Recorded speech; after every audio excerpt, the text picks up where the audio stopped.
Alright, so to get started, my name's Chris, and today we'll be comparing myself to a circus. So, circuses were started in the 1780s in England and became popular and became a mainstay of American culture ever since.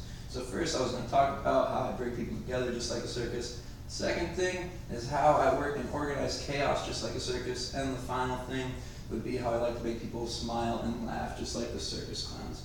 So to start off, one of my favorite stories is actually from my first job when I got hired at Four Rivers. Four Rivers is advertised as a company where the co-workers feel like family, but when I first started working there, it was far from it. So I took it upon myself. I invited them all to a 4th of July party where the whole night consisted of us trying to shoot off fireworks from the porch, and then also ended with a bunch of people sleeping on my couch because they couldn't really make it home that night.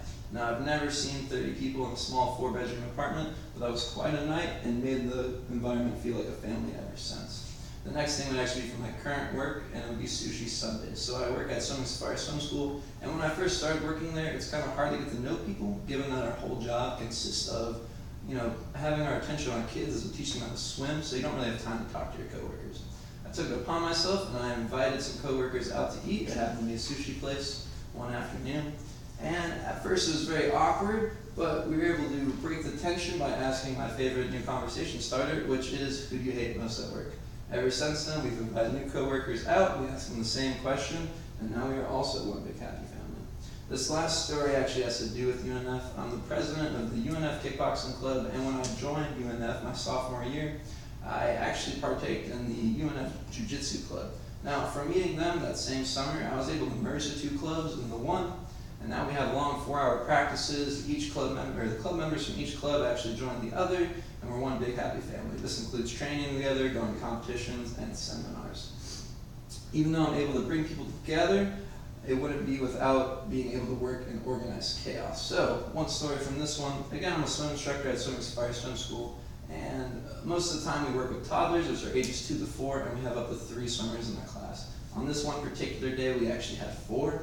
And 2 of them happened to be crying, bawling their eyes out. One of them was jumping off the step, and thankfully the 4th one was closer to the age of 4, so they happened to be listening to me. Now, I had to turn this lesson around, so I took the 2 crying kids, I had one in each hand, and I was just jumping with them, trying to calm them down.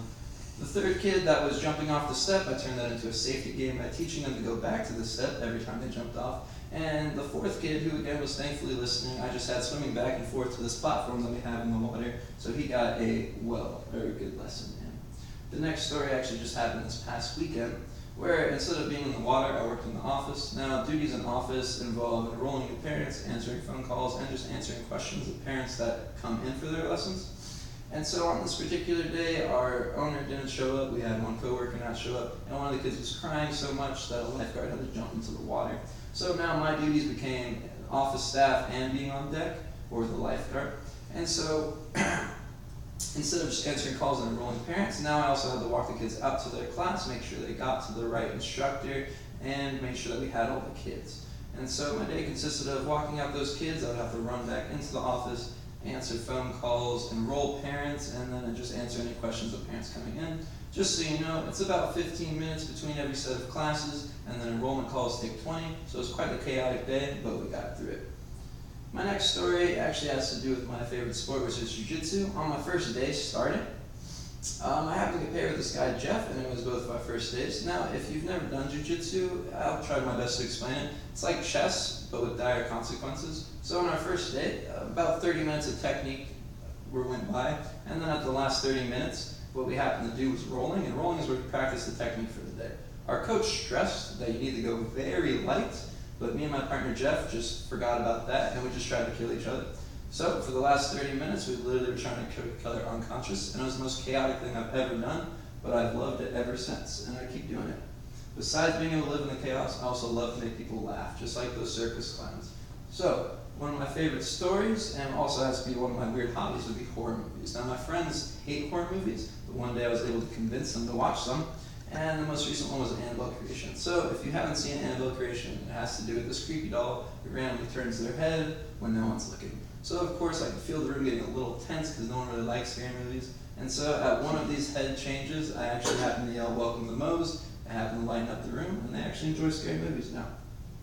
Going back to my work, I'm known as one of the goofy instructors, and I also like to do my best with the newer kids so you can tell they're a little scared and don't really want to be in the water.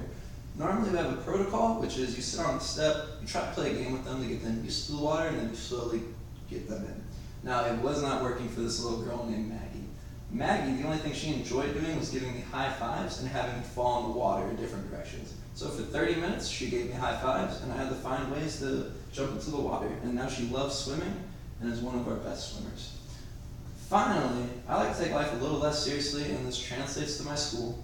And one day, I'm in this class, we're taking a test. I ended up with a C, but my friend Kayla got an F. She was very disappointed because everyone else seemed to pass it easily, getting A's. So I walked up to her just trying to help, and I said, hey, at least no one expects you to do well the rest of the semester.